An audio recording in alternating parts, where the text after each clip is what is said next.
Mala Sudam Kumbha Vibodha Mudra Vidyavirajata Karavari Jatam Apara Karunya Sudamburashim Sri Sharadamba Pranatosmi Nityam. Seeking the benediction of Jagannmata Sharda Parmeshwari, Vagdevi Saraswati as she is referred to in this part of the country, repository of all that is culture, knowledge, tradition, wisdom, art, learning and fine art, I bow to her as I commence my address today.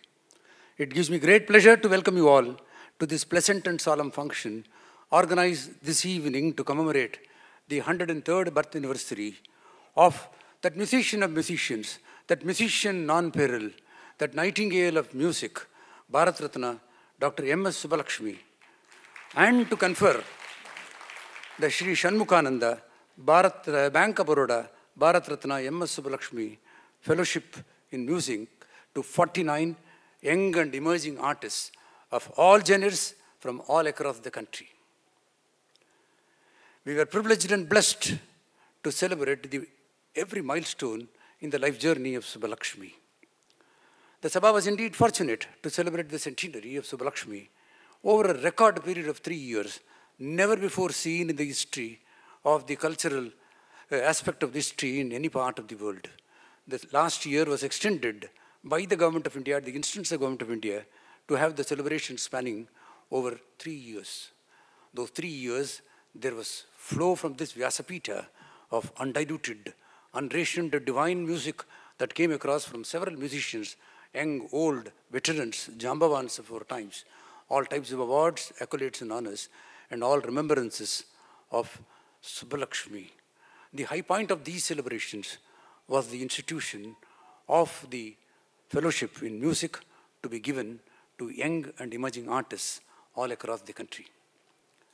The surest and the best way to perpetuate the legacy, the heritage and memory of Subbulakshmi is to ensure that the art never dies. And there can be no better way to ensure that the art will never die when there are enough generations of youngsters who would come into the mainstream music, thrive on that music, glorify that music and carry forward, no less pristine than the manner in which the likes of Subbulakshmi had carried during their generation. This blessed land of ours is a living history that spans several millennia. Westerners have always wondered, what is it that has kept this nation united, despite these vociferous tendencies and the divisive elements that have rocked the fabric of the society and have gained such deep-rooted currency to strike at the very base of the moral etiquette of this society. This ancient country of ours has 18 major languages, 1,600 minor languages, 6,400 castes and subcastes, 52 major tribes, 6 major ethnic groups, 28 states, 9 union territories. I have factored Section 370 implication of Jammu and Kashmir as well. All rolled and fused into one called as Bharat or Hindustan. Mark Twain calls it as the cradle of human civilization, the birthplace of history, the mother of tradition, the great-grandmother of legend. If singularly there is one factor that has contributed to the unification, the solidification of its integrity of this blessed land of ours, it is the culture of this land of ours. And it is this culture which is distinguished from culture the world over by the element of bhakti or the devotion that is interwoven into it that stands it apart from culture anywhere across the world. Culture, my dear friends, is not a stagnant pool. It's a dynamic evolution. Culture is not music, dance and drama alone. The word culture itself is derived from the Latin word calor, which means to cultivate and adore. Culture is the cultivation of mind for love of ideals. The goal of culture is an integral vision of human life, of self-knowledge and character. Culture is a manifestation of the creative conscious in a person, for without conscious, there can never be any culture. The hallmark of Indian culture are the 3 C's. The classicism in the Indian music, the creativity that is into Indian music, the 72 Melakarta metric system which has never been seen by the world, which has been adopted by the world now. And the third is the compassion which has been interwoven into Indian music. And these 3's were available in full and abundant measure and far more in the life of Subbulakshmi. I have over the last few years brought home to you from this very same platform. I do not have a count of how many times I have addressed you on Subbulakshmi. And I think it would be not less than 25 times if we were to take all the addresses over the last 5 years, covering every facet, every aspect of this great Mahavidushi of our times. Of those qualities of head and heart that stood Subbulakshmi from the rest of the crowd, the rest of the musicians, in that fraternity all across the globe. Today I do not propose traveling down that path, carrying to you what has already been said before. Suffice if I were to say that the hallmark of Subbulakshmi's life, those bhaktis that made what Subbulakshmi was, Isha Bhakti, it was the devotion to God. Guru Bhakti, Bhakti to her own Guru or the teacher. Sangeeta Bhakti, she looked at Sangeetam not as a profession or a pursuit. She was devoted to that. Rasika Bhakti, you will rarely find a musician who has devotion towards the Rasikas, who make up the music itself. Sahapati Bhakti, the co-accompanying artists, that compassion that Subbulakshmi had, the devotion that she had for the violinists or the mridangist or the tambura or the other morsing fellows behind, is to be seen, to be believed. And of course, Dhanam or charity, which became a part of Subbulakshmi's life. It is this greatness of this Mahavidushi that we are traveling down the memory today. Subbulakshmi's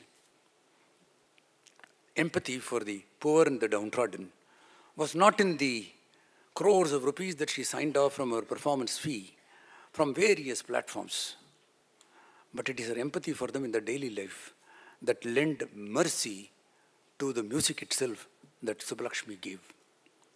The timeless, priceless heritage of Subbulakshmi's music shall forever remain a golden chapter in the history of classical music the world over, and more particularly in India. Subbulakshmi lives through her bhajans and suprabhadams. She is alive in the sanctum sanctorums of the temples of this country, ensconced as she were in the divine voice form which she has perpetuated through that sanctum. The greatest tribute that these young musicians can ever pay to this great artist of our times is to follow her ideals, is to follow the path that she had shown, to integrate all those bhaktis that were the hallmark of Subbulakshmi's life, bring them into their own life. And that again would be the only tribute that fellow musicians can ever think of giving it to this great musician. This function was to have been presided over by the Mahamahim Rashtrapati, Sri Ramnath Govindji. In fact, these children were to have been privileged to receive the fellowship at his hands. But unfortunately, his overseas program had to be rescheduled, that he had to visit Switzerland, Slovenia, and Iceland during this very same period. He is abroad now.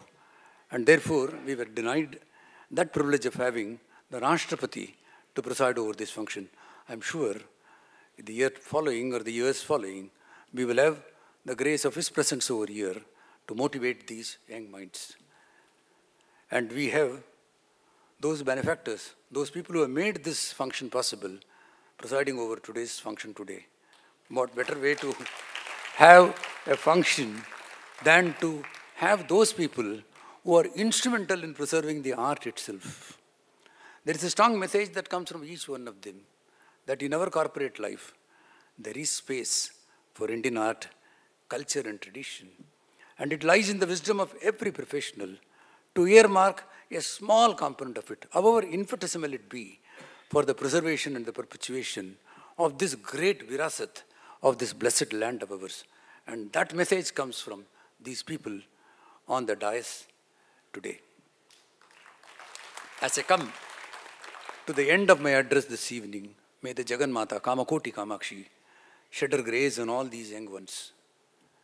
May she bless them so that they can realize the higher purposes of life, far beyond music and living.